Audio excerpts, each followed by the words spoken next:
ایک نابینا شخص بارگاہ رسالت میں حاضر ہوا اور بصارت کے لیے دعا کرنے کی درخواست کی۔ رسول اللہ صلی اللہ علیہ وسلم نے فرمایا، اگر تم چاہو تو بصارت مل سکتی ہے، اور اگر چاہو تو صبر کرو، اور صبر تمہارے لیے زیادہ بہتر ہے۔ نابینا صحابی نے عرض کیا، یا رسول اللہ صلی اللہ علیہ وسلم، میں بینائی کے بغیر بڑی دشواری محسوس کرتا ہوں، کوئی میرا عصا پکڑنے والا بھی نہیں ہے، اس لیے اللہ سے میرے لیے دعا فرمائیے۔ چنانچہ رسول اللہ صلی اللہ علیہ وسلم نے اسے 2 رکعت نماز ادا کر کے ایک آیت پڑھنے کو کہا۔ نابینا شخص نے ایسا ہی کیا اور اس کی بصارت اسے مل گئی۔ حضرت جرحد رضی اللہ تعالیٰ عنہ بائیں ہاتھ سے کھانا کھایا کرتے تھے۔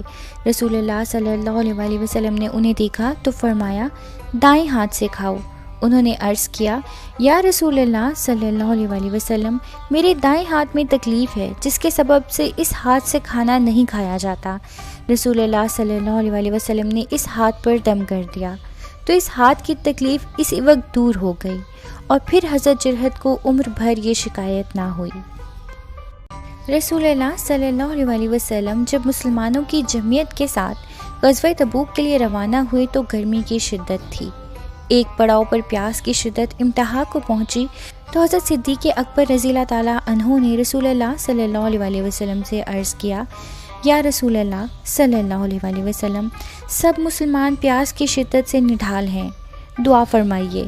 رسول اللہ صلی اللہ علیہ وسلم نے ہاتھ اٹھا کر دعا فرمائی، جس سے آسمان سے پانی برسا اور لشکر کے سارے مسلمانوں نے اپنے اپنے برتن پانی سے بھر لیے۔